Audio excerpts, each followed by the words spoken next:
Good day, everyone. You are welcome to this week's Business and Investment Tips program, a production of Christ Church Radio. My name is Ayodeji Ebo, an investment professional. This week, we shall continue the review of the Companies and Allied Matters Act of 2020 and how it will affect your businesses. We reviewed 7 major points from the Act last week. If you missed the part 1, you could place a request through the phone number that will be mentioned at the end of the program. We would review additional 8 points this week to conclude our discussion on the Companies and Allied Matters Act of 2020. 8. Creation of Limited Liability Partnerships, LLPs, and Limited Partnership, LPs. This new act introduces Limited Liability Partnerships and Limited Partnerships, which combines flexibility and tax status of a partnership with the status of limited liability for owners of a private company. This implies that startups are not stuck with the option of setting up a company, but also enjoy the benefits of partnership, including vesting agreement and founders agreements beyond the regular articles and memorandum of association, while still protecting their personal assets from being sold in claims for debt, liabilities, or creditors. This minimizes the risk of setting up a partnership business. 9. Authentication and service of documents. In respect of authentication and service of documents, a document or proceeding requiring authentication by a company may be signed by a director, secretary, or other authorized officer of the company. This must not be signed as a deed unless otherwise so required, and an electronic signature is now considered to satisfy the requirements for signing under Section 101 of CAMA 2020. This section promotes the use of electronic signature while also reducing the time and cost involved in executing documents. 10. Reduction of filing fees for registration of charges. Under Section 223, subsection 12 of the new Act, the total filing fees payable for registration to the Corporate Affairs Commission, CAC, has been reduced to 0.35% of the value of the charge. Based on the total current charges, it has been estimated that it will lead to a 65% reduction in the associated cost payable under the scheme.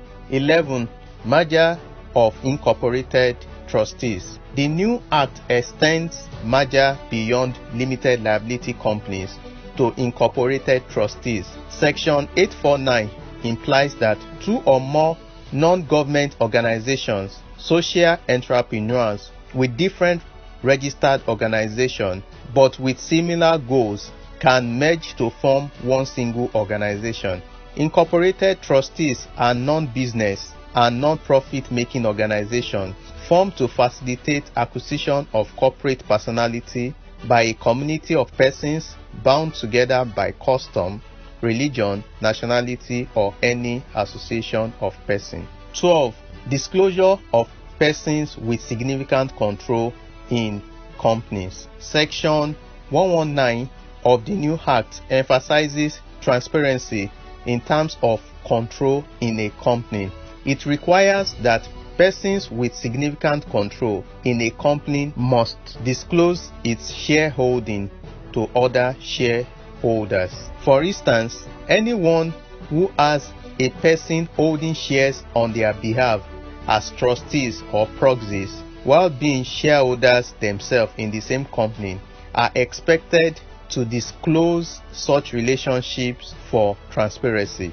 This will boost transparency for both private and public companies and would also prevent hostile takeover. 13. Restriction of multiple directorship in public companies. Section 307, subsection 1 of the Act prohibits a person from being a director in more than 5 public companies at a time. This is not applicable to private companies, meaning the same director can hold unlimited positions in private companies.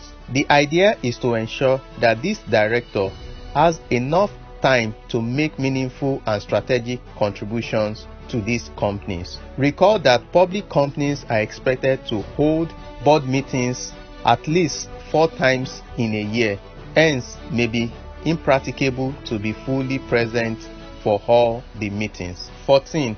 Business rescue provisions for insolvent companies. The new act introduces a framework for rescuing a company in distress and to keep it alive as against allowing such entity to become insolvent. Provisions were made with respect to company voluntary arrangements, administration, and netting. The inclusion of netting and bankruptcy provisions signals the new birth of a new financial market in Nigeria.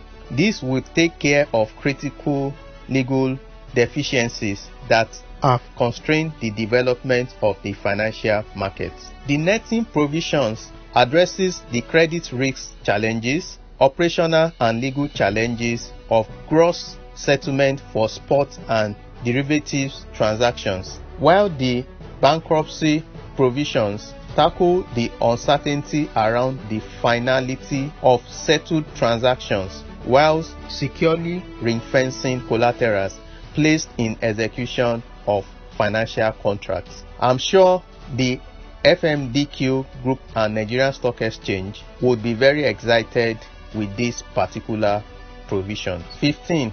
Enhancement of minority shareholder protection and engagement. Section 265, subsection 6 of CAMA 2020 restricts firms from appointing a director to hold the office of the chairman and chief executive officer of a private company.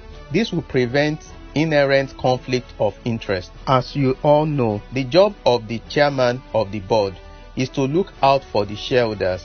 The CEO is to manage and report to the board that set policies and priorities based on shareholders' needs and wishes. As we wrap up, please note that the Corporate Affairs Commission will now have power to withdraw or cancel a reserved name before it is issued if it discovers that such name is identical with that by which a company in existence is already registered. Finally, it is good to note that the CAMA 2020 has not been gazetted by the federal government of Nigeria, meaning it is not operational and has no effective date for enforcement. Thank you for listening. Please join us same time next week for another interesting and insightful session. For comments and feedback, kindly forward to ccradio@rccgchristchurch.org or send SMS to 070-8246-3747. Stay blessed.